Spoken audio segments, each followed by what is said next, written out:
So as Yamiche said, the president's broad infrastructure blueprint does rely on states and local governments to fund much of the money that would be needed for a $1 trillion-plus plan. It also would depend on a major infusion of investment from the private sector.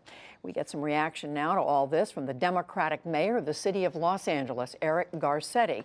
He's also the chair of a task force on the subject for the U.S. Conference of Mayors. Mayor Garcetti, thank you very much for joining us. So let me just start out by asking, what's your overall reaction? They are talking about leveraging federal dollars to state and local dollars, and the rest of it, something like 1 to 5.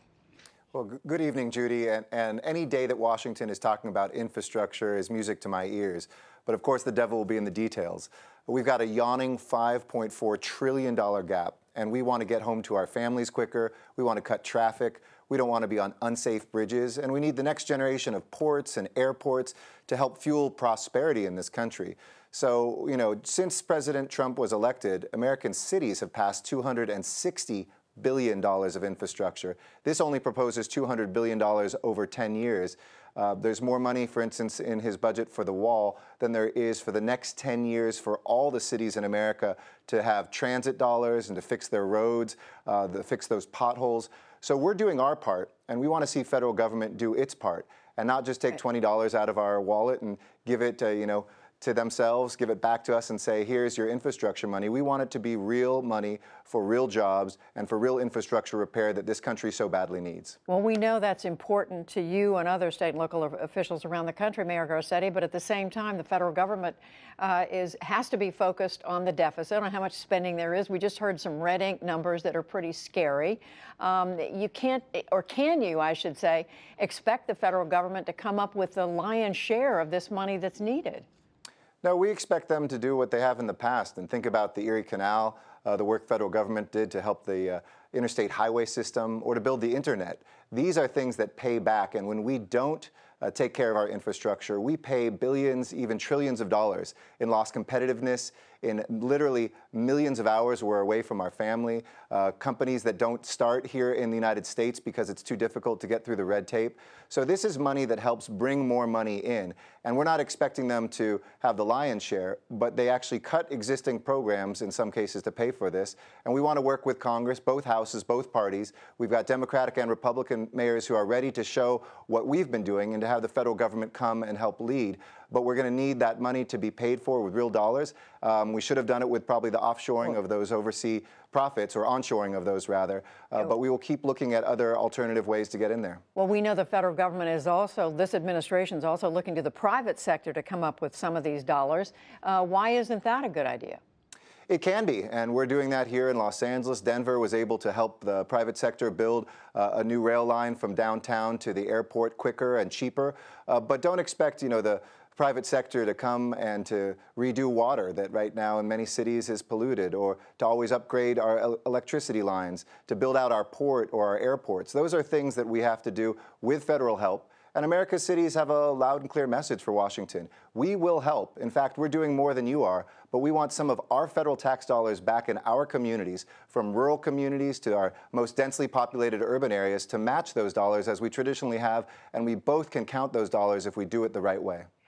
Mayor Garcetti, another quick point I want to ask you about is what the president had to say about streamlining, in effect, the permitting process. He said Washington will no longer be a roadblock to progress. Washington is now going to be your partner. We know that a number of your fellow mayors are saying, hey, it's a good thing that they're talking about streamlining, cutting back on some of these federal regulations. What about that? Absolutely. And any day we cut red tape is also music to the ears of America's mayors. And so I think that's a great part of this proposal if it actually bears out. But we do need that money to match that. We don't want projects to take a decade to move forward, 2 decades to move forward.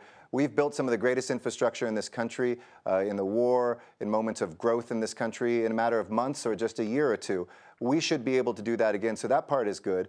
But we need to make sure there's also money to match. Money is what moves projects forward. And we are stepping up, as I said, with $250 billion from America's cities just in the last year and a half.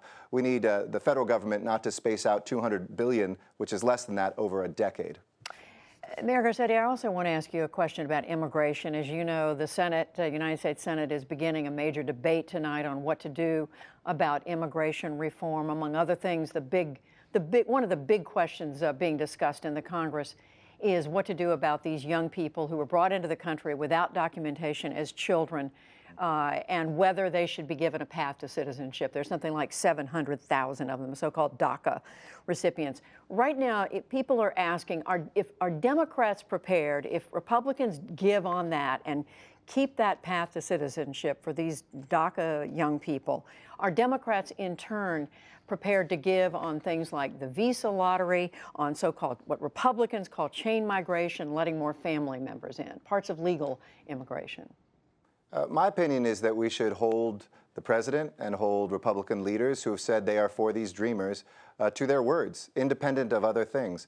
I'm the grandson of a dreamer who came to this country when he was 1 year old, fleeing war in Mexico.